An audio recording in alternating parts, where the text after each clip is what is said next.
Aparat kepolisian membubarkan massa aksi yang masih berada di kawasan Gelora Bung Karno Arena, Jakarta.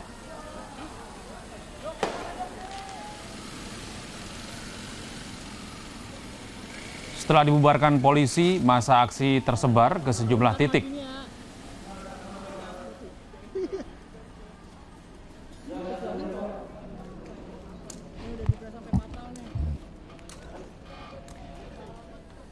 Terlihat adanya asap yang diduga berasal dari gas air mata yang digunakan polisi untuk membubarkan aksi.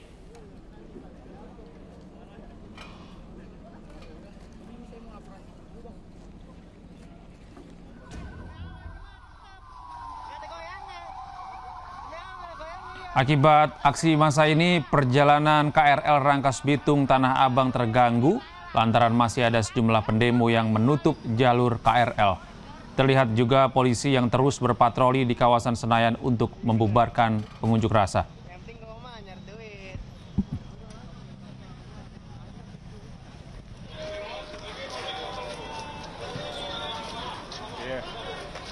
Sementara itu, Kapolda Metro Jaya Irjen Pol Asep Edi Suheri dan Pangdam Jaya Mayor Jenderal TNI Dedi Suryadi turut meredam aksi massa di depan gedung DPR yang berlangsung ricuh.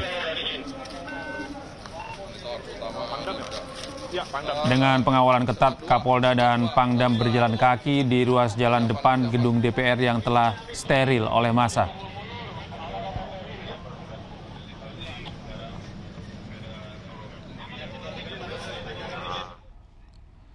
Pemirsa, Kabid Humas Polda Metro Jaya Kombes Pol Ade Arisyam menegaskan aksi unjuk rasa buruh dan mahasiswa di depan gedung DPR MPR RI Jakarta berlangsung kondusif hingga Kamis sore. Meski demikian, dirinya menyesalkan adanya penyusup yang bertindak anarkis dari kelompok tak dikenal dan memiliki koordinator lapangan. Ini ada pihak-pihak yang tidak bertanggung jawab, yang tidak memiliki struktur dan identitas. Tidak ada koordinator lapangannya yang langsung melakukan tindakan yang menyebabkan terganggunya ketertiban. Ya, sehingga akhirnya kami melakukan tahapan-tahapan kegiatan kepolisian dalam rangka terciptanya situasi Kamtibmas, dimulai dari imbauan-imbauan yang akhirnya dilakukan penertiban. Ya, kami berharap hal ini tidak terjadi lagi. Kita sama-sama solid di lapangan, sama-sama jaga situasi kondusif, sehingga situasi Kamtibmas.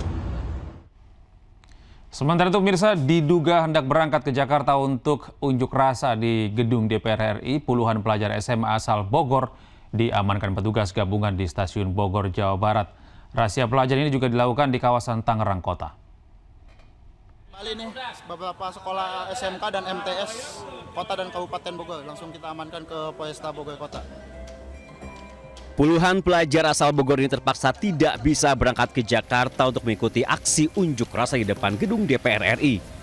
Petugas gabungan Satgas Pelajar dan Polresta Bogor Kota sengaja melakukan penyekatan di Stasiun Bogor untuk mengantisipasi pendemo yang hendak berangkat ke Jakarta. Petugas gabungan juga mengamankan puluhan pelajar di lokasi yang berbeda, seperti di pintu tol dan terminal. Selanjutnya, pelajar ini dibawa ke Polresta Bogor Kota. Dari hasil pemeriksaan barang bawaan, petugas menemukan pasta gigi yang bisa dibawa para pengunjuk rasa.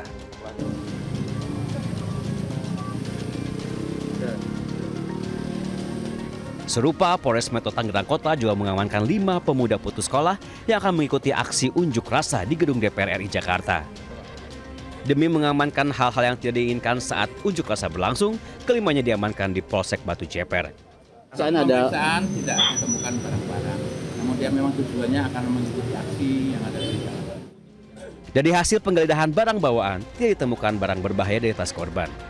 Polisi menunggu orang tua atau pihak keluarga menjemput para pelajar untuk dibawa ke rumah masing-masing. Tim Liputan iNews melaporkan. Sementara itu, Mensesnek Prastio Hadi menyampaikan pemerintah menghormati dan menerima segala aspirasi rakyat. Selain itu, Saluran aspirasi bisa disampaikan tanpa mengganggu fasilitas-fasilitas umum. Atas nama pemerintah menghormati segala bentuk penyampaian aspirasi. Ya, dalam hal ini kemarin tanggal 25 dan tanggal 28 ya, hari ini menyampaikan aspirasi, tentu kita menghormati,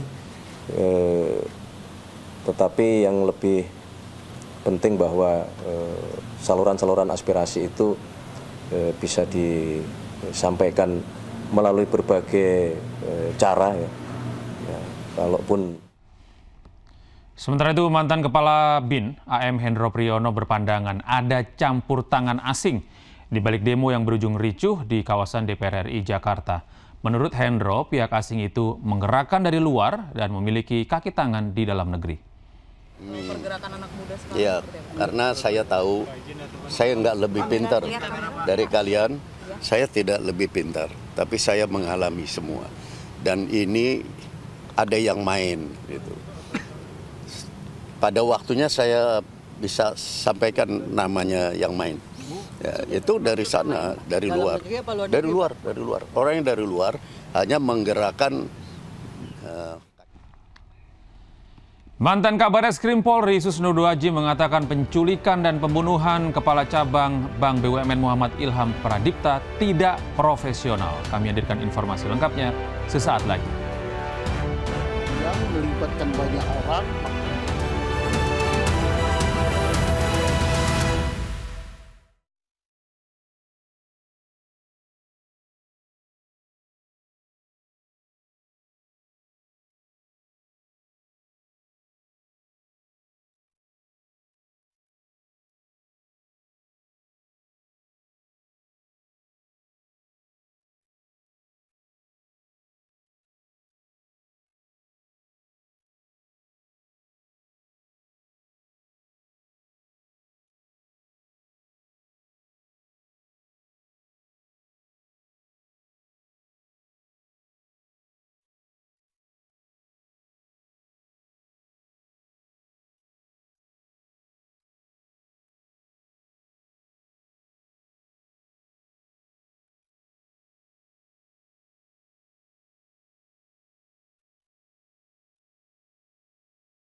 Terima kasih Anda masih bersama kami di iNews Malam. Pemirsa, polisi merilis video penangkapan salah satu tersangka pembunuhan Kepala Cabang Bank BUMN, Muhammad Ilham Pradipta.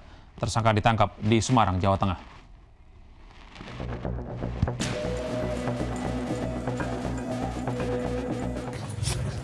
Ini apa ini? Biru.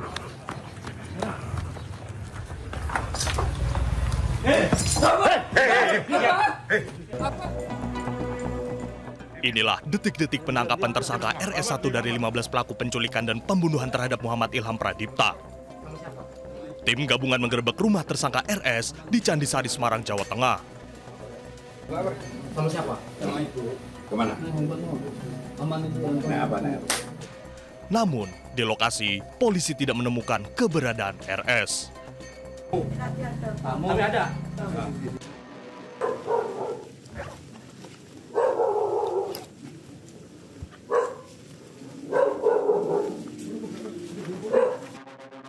Tim gabungan akhirnya mengejar keberadaan RS di tempat persembunyiannya di Desa Sendang Rejo Nyatnyono, Semarang, Jawa Tengah, 24 Agustus 2025.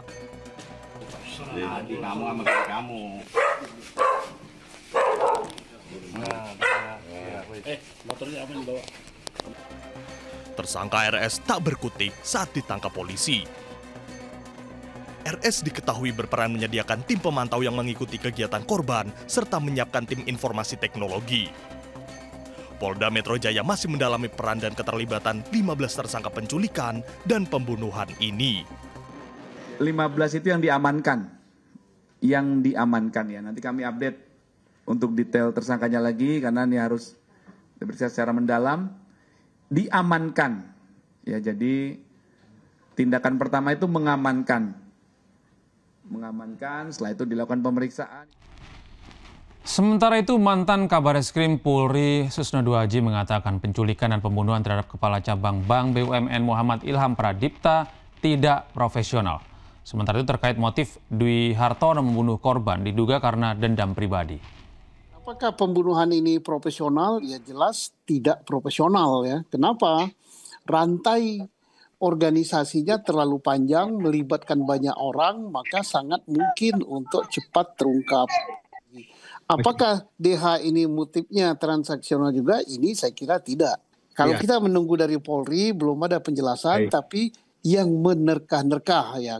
Jelas bahwa ini seorang yang terpelajar, seorang intelektual dalam kalangan ekonomi, dia berkecukupan. Sementara itu, Kompolnas mendorong penyidik Polda Metro Jaya untuk berkoordinasi dengan TNI terkait kasus penculikan dan pembunuhan kacap Bank BUMN. Hal ini berdasarkan keterangan pengacara tersangka yang menduga ada keterlibatan aparat. Adanya informasi oknum aparat keamanan, saya kira memang Polda mendalaminya dan berkoordinasi dengan proses penegakan hukum di internal mereka. Pemirsa News Malam akan segera kembali dengan informasi penting lainnya sesaat lagi.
Pemirsa, Presiden Prabowo Subianto mengungkap malu ada anggota kabinet yang juga merupakan anggota Partai Gerindra ditetapkan menjadi tersangka oleh Komisi Pemberantasan Korupsi.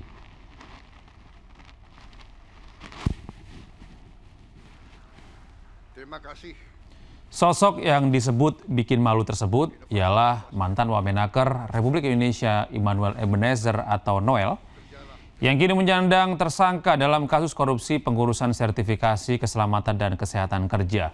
Hal tersebut disampaikan Prabowo dalam sambutannya membuka Asosiasi Pemerintah Kabupaten seluruh Indonesia dalam Otonomi Expo tahun 2025 di Tangerang, Banten. Dalam acara itu, Prabowo juga sempat mengingatkan soal pidatonya saat sidang tahunan MPR 2025 bahwa dia tidak akan melindungi anggota Partai Gerindra yang terciduk kasus pidana. Otonomi Expo 2025 dengan tema di MPR tanggal 15 Agustus, ingat pidato saya? Saya katakan, kalaupun ada anggota Gerindra yang melanggar, saya tidak akan lindungi. Beberapa hari kemudian ada anggota Gerindra. Sementara itu, pemirsa, Komisi Pemberantasan Korupsi kembali menyita kendaraan dalam kasus korupsi sertifikasi K3 di Kementerian Ketenagakerjaan. Penyidik saat ini masih menelusuri 3 mobil mewah milik ex Wamenaker Immanuel Ebenezer yang diduga disembunyikan usai dirinya terkena OTT KPK.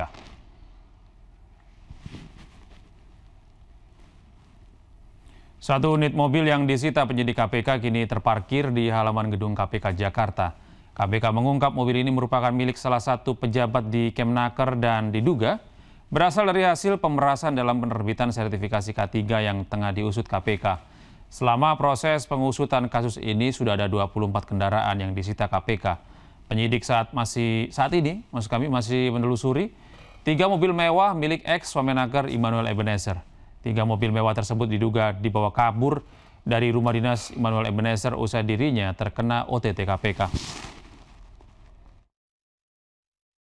Untuk pencarian 3 kendaraan roda 4 yang kemarin kami sampaikan, sampai dengan hari ini masih terus dilakukan pencarian oleh penyidik dan KPK mengimbau kepada pihak-pihak yang mengetahui keberadaan dari aset-aset yang diduga terkait ataupun berasal dari dugaan tindak pidana korupsi ini. Kita beralih ke informasi lain. Pemirsa, PT PLN Indonesia Power berkolaborasi dengan BKKBN mendukung program Taman Asuh Sayang Anak atau Tamasya. Direktur Bina Ketahanan Keluarga, Balita dan Anak Kementerian Pendudukan dan Pembangunan Keluarga BKKBN mengunjungi Inclusive Learning Center di Jakarta Utara untuk melihat kesiapan prasarana penunjang program Tamasya.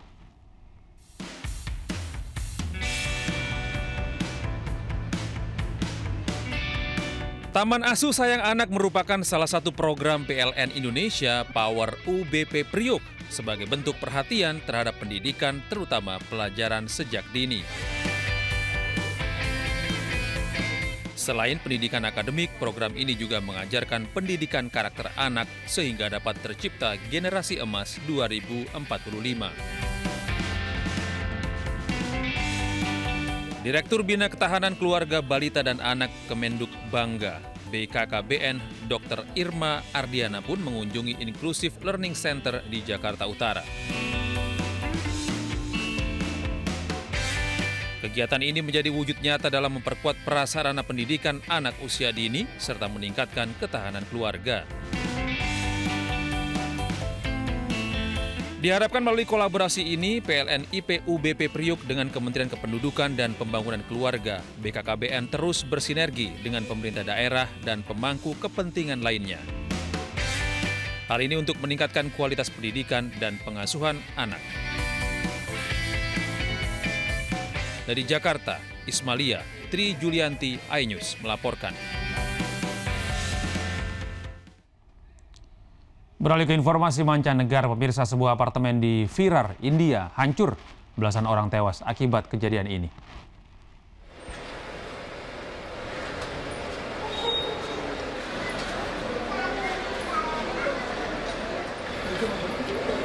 Sebuah apartemen berlantai 4 di Virar, India hancur pada Rabu dini hari waktu setempat. Akibat kejadian ini 13 orang tewas dan beberapa orang terluka. Otoritas tempat menyatakan sekitar 20 hingga 25 orang terjebak di reruntuhan bangunan. 18 orang berhasil dievakuasi petugas, 6 diantaranya dirawat di rumah sakit, sementara sisanya menjalani rawat jalan.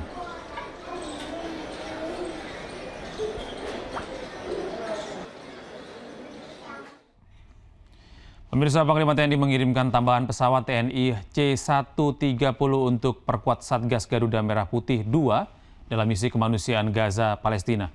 Misi kemanusiaan ini diikuti oleh Kanada, Jerman, dan Singapura.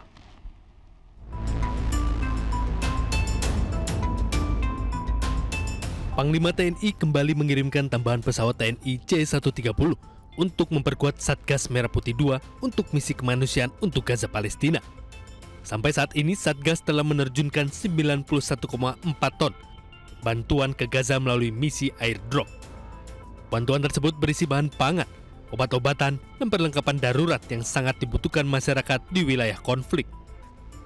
Kehadiran tambahan pesawat Super Hercules di langit Gaza membuktikan bahwa Indonesia tidak hanya berbicara di forum diplomasi, tapi hadir nyata di garis depan misi kemanusiaan. Misi kemanusiaan ini juga diikuti oleh mitra internasional, salah satunya Kanada, Jerman, dan Singapura. Pemirsa, masa unjuk rasa menyerang kedutaan besar Israel di Yunani dengan kembang api. Ketegangan kembali pecah di Athena, Yunani. Sekelompok demonstran pro-Palestina menembakkan kembang api ke arah kedutaan besar Israel.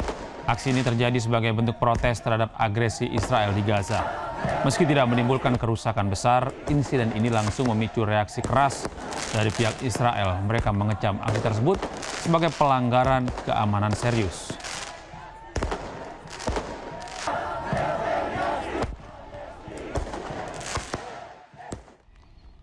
Militer Israel kembali melancarkan serangan udara ke wilayah utara Gaza. Menurut otoritas Palestina, serangan itu menewaskan dan melukai sejumlah orang.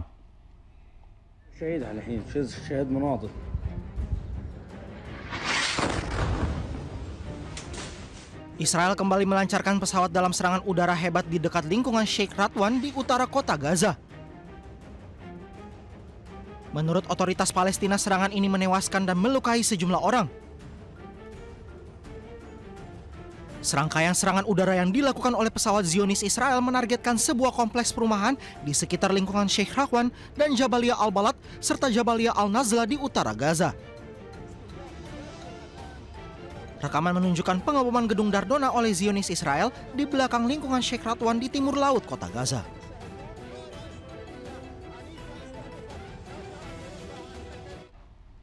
Pemirsa, penderitaan anak-anak Gaza yang kelaparan sungguh memilukan. Kondisi anak-anak Gaza ini semakin lemah karena kelaparan hingga meninggal dunia. Anak-anak Gaza menjadi sangat kekurangan gizi. Tidak ada cukup makanan hingga mereka meninggal secara perlahan dan menyakitkan. Anak-anak Gaza ini meninggal karena kelaparan selama beberapa minggu. Bahkan ada di antaranya yang tidak memiliki kekuatan untuk berbicara ataupun menangis kesakitan.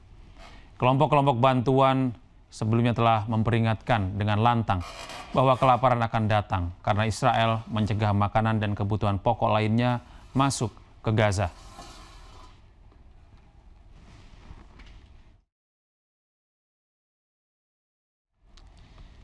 Kita beralih ke informasi olahraga, pemirsa. Indonesia gagal menembus final ajang Asian U16 Girls Championship 2025 usai tumbang dari Australia.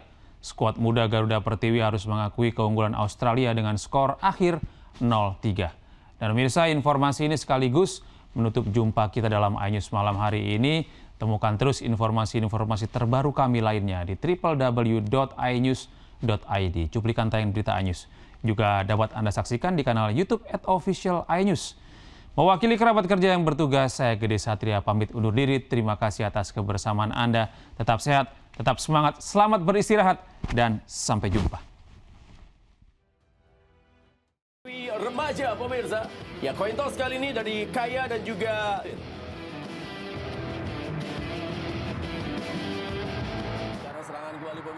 Indonesia harus menyerah dari Australia pada laga semifinal ASEAN U16 Girls Championship 2025 di Stadion Manahan, Solo, Jawa Tengah pada Rabu malam. Australia membuka keunggulan mereka pada menit ke-22 lewat Abby Skies. Dijangka oleh Sivan di sini. Nah, itu ketika gagal dia menguasai bola, disitulah kemudian bola menjadi liar. Serangan yang kembali dimainkan oleh 5 menit kemudian Skies mencetak gol keduanya dan mengadakan keunggulan The Matildas. Itu syuting dari luar kotak penalti. Gol kedua ini juga berasal dari situasi itu. Dua pemain kita agak sedikit. Gol ketiga Australia datang dari kapten tim Kaja Jugovic pada babak kedua, tepatnya pada menit ke-58, sekaligus memastikan Australia menang 3-0 atas Indonesia. Meski gagal ke partai puncak, hasil ini menjadi capaian terbaik Timnas U16 Putri Indonesia.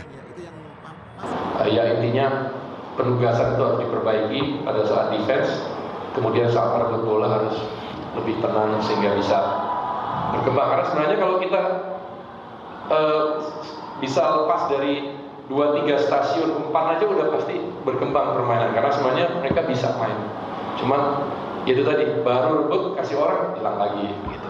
Jadi itu tadi yang frustrasi di situ sih. Tapi oke, kita lawan Australia ya. Jadi sesuai yang saya bilang ya, jangan bukan 18-0 atau 15-0 ya, itu senior ya, beda ya. Kita tertinggal tapi nggak sejauh itu.